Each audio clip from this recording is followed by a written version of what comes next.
5 তারিখে শেখ হাসিনা পালিয়ে যাওয়ার এক মুহূর্তে এদেশের লক্ষ লক্ষ মানুষকে গুলি করে হত্যা করার জন্য সেনাবাহিনীকে নির্দেশ দিয়েছে। সেনাবাহিনী সেই নির্দেশ অমান্য করেছে। তা না হলে দেশের লক্ষ লক্ষ মানুষকে সেদিন মেরে ফেলতো শেখ হাসিনা। কাজেই শেখ হাসিনার রাজনীতি করার অধিকার এদেশে আর নেই, রাজনীতি করার অধিকার এদেশে আর নেই।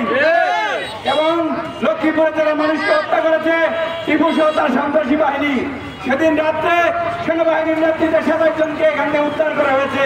আমরা জানতে চাই সেই 27 জনকে এখনো কেন গ্রেপ্তার করা হয় নাই, কেন আহত করে, কেন তাদেরকে আইনি আওতায় আনা হয় না। সর্বপ্রথম আমি স্মরণ করছি 4 আগস্ট যে সমস্ত তাজা প্রাণ আমার শহীদ ভাইদের রক্তের বিনিময়ে এই নতুন আরেকটি স্বাধীন দেশ পেয়েছি, এবং যারা আহত হয়েছে, যাদের তাজা রক্তের ফোঁটা আজও এই শহরের অলিতে গলিতে পড়ে আছে, আমি সকলের জন্য দোয়া চাই আল্লাহর কাছে। আপনাদের মাধ্যমে আল্লাহ পাক যেন সকল নিহত ভাইদেরকে শহীদ মর্যাদা দান করে, এবং আহতদের রক্তের বিনিময়ে আর যেন কোনো স্বৈরাচার এই বাংলার মাটিতে ক্ষমতার মশক না গ্রহণ করতে পারে। আর কোনো ভাইয়ের রক্তের, কোনো মায়ের নির্যাতনের শিকার যেন না হয়, কোনো বোনের নির্যাতন যেন শিকার না হয়। আমাদের সকলের একটা দাবি। আজ আমি জাতীয় নাগরিক কমিটিকে ধন্যবাদ জানাতে চাই এই সুন্দর আয়োজন করার জন্য। তবে এই আয়োজন শুধু এখানেই সীমাবদ্ধ থাকলে হবে না।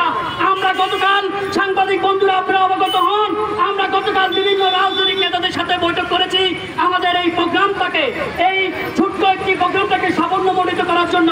আমি তাদেরকে মেসেজ দিয়ে বলতে চাই, আজ এই লক্ষ্মীপুর প্রেস ক্লাবের সামনে থেকে আপনারা সবাই সাবধান হয়ে যান। তাদেরকে স্বৈরাচার বলে আমরা হটিয়েছি, আপনারাও কেউ ওই স্বৈরাচারের মতো আচরণ করবেন না। কারণ এই বিপ্লব, আজকের এই জনতার বিপ্লব, এই নতুন স্বাধীন রাষ্ট্র শুধু আপনাদের একার বিনিময় আসে নাই, আমাদের আহতদের বিনিময় আসে নাই, আমাদের সেই শহীদ ভাইদের বিনিময় আসে নাই।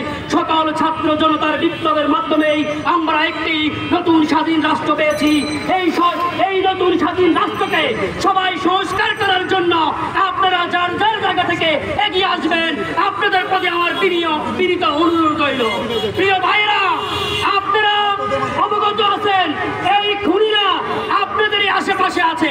আমি প্রশাসনের দৃষ্টি আকর্ষণ করে বলতে চাই, বিশেষ করে বলতে চাই, যখন 2012 সালে ডিএমপির কমিশনার ছিলেন বেনজির আহমেদ, তখন পরে আইজির মহোদয় হয়েছেন।